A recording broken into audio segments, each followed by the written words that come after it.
Hi hello నమస్తే star media channel కి స్వాగతం సుస్వాగతం. నేను మీ మధుగాని రాణి. మరి ఇవాళటి మన వీడియోలో బతుకమ్మ పండుగ ఎందుకు జరుపుకుంటారు, అసలు బతుకమ్మ పండుగ ప్రాధాన్యత ఏంటో తెలుసుకుందాం. బతుకమ్మ పండుగ అనేది భారతదేశంలోని తెలంగాణ మహిళలు ప్రధానంగా జరుపుకునే సంప్రదాయ పూల పండుగ.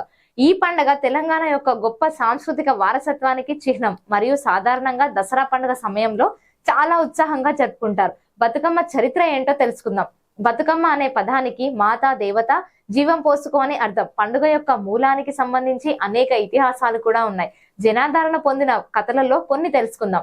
సతీదేవి యొక్క పునర్జన్మ. ఒక పురాణం ప్రకారం ఈ పండుగ పార్వతీదేవి జీవితంలోకి తిరిగి రావడానికి జరుపుకుంటుంది.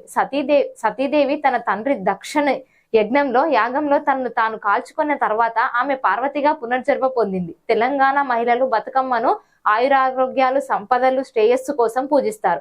ఇక రాజు ధర్మాంగద మరియు రాణి సత్యవతి మరొక కథ. తమ 100 మంది కుమారులు పోగొట్టుకొని బిడ్డ కోసం లక్ష్మీదేవిని ప్రార్థించిన రాజు మరియు రాణికి సంబంధించినది. వారి ప్రార్థనలు ఫలించబడ్డాయి మరియు వారికి లక్ష్మి అనే కుమార్తె జన్మించింది. ఆనందం మరియు కృతజ్ఞతతో రాజ్యంలోని మహిళలు పిరమిడ్ ఏర్పాటు చేయడానికి పువ్వులు పేర్చడం ద్వారా జరుపుకున్నారు. ఇది బతుకమ్మ సంప్రదాయానికి ఆధారమైంది. బతుకమ్మకు వ్యవసాయం మరియు ప్రకృతిలో కూడా చాలా దగ్గర సంబంధం ఉంది. ఈ పండుగ వర్షాకాలం ముగిసి పంటకాలం ప్రారంభమవుతుంది. పంటల సమృద్ధి కోసం గౌరీదేవి కృతజ్ఞతలు తెలుపుతూ మరియు భవిష్యత్తు శ్రేయస్సు కోసం ఆమె ఆశీర్వాదాలను కోరే మార్గంగా ఇది నమ్ముతారు. బతుకమ్మ వేడుక ఎలా జరుపుకుంటారో తెలుసుకుందాం. ఈ పండుగను 9 రోజులు జరుపుకుంటారు. సాధారణంగా సెప్టెంబర్ లేదా అక్టోబర్ నెలలో వస్తుంది. సద్దుల బతుకమ్మ అని పిలువబడే పండుగ చివరి రోజు దుర్గాష్టమితో కలిసి వస్తుంది.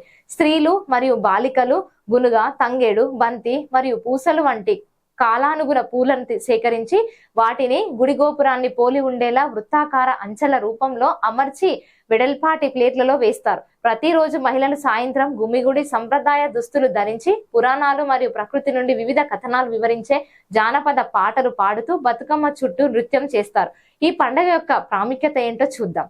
బతుకమ్మ తెలంగాణ యొక్క ప్రత్యేక గుర్తింపును సూచిస్తుంది మరియు ఈ ప్రాంతం యొక్క ఆచారాలలో లోతుగా పాతుకుపోయింది. ఇది రాష్ట్ర వ్యవసాయ సాంస్కృతిక ప్రతిబింబం, ప్రకృతి స్థిత్వం మరియు జీవిత చక్రాలను కూడా జరుపుకుంటుంది. మతపరమైన మరియు ఆధ్యాత్మిక ప్రాముఖ్యత. ఈ పండుగ గౌరీదేవికి అంకితం చేయబడింది మరియు దైవిక స్త్రీకి గౌరవాన్ని సూచిస్తుంది. మహిళలు తమ కుటుంబాల శ్రేయస్సు, మంచి పంట మరియు శ్రేయస్సు కోసం ప్రార్థిస్తారు. బతుకమ్మలో ఉపయోగించే పువ్వులు జీవ ఆదోకరణం చెందుతాయి మరియు స్థానికంగా ఉంటాయి. పర్యావరణ అనుకూల వేడుకలను ప్రోత్సహిస్తాయి. నృత్య ఆచారాల తర్వాత బతుకమ్మను స్థానిక నీటి వనరులలో నిమజ్జనం చేస్తారు. ఇది ప్రకృతికి తిరిగి రావడానికి ప్రతీక. బతుకమ్మ అంతర్జాతీయ దృష్టిని ఆకర్షించింది. ముఖ్యంగా 2014లో తెలంగాణ రాష్ట్రం ఏర్పడిన తర్వాత ఈ పండుగ కొత్త రాష్ట్రానికి సాంస్కృతిక గుర్తింపుగా ప్రచారం చేయబడింది. నగరాలు మరియు పట్టణాల్లో పెద్ద వేడుకలు జరిగాయి. ప్రపంచవ్యాప్తంగా ఉన్న తెలంగాణ ప్రవాసులు కూడా దీనిని జరుపుకుంటారు. పండుగ సమాజ స్ఫూర్తిని పెంపొందిస్తూ మరియు జీవ వైవిధ్యం మరియు పర్యావరణం స్థిరత్వం యొక్క ప్రాముఖ్యతను హైలైట్ చేస్తుంది. చూశారు కదా బతుకమ్మ పండుగ విధి విధానాలు ఏంటో.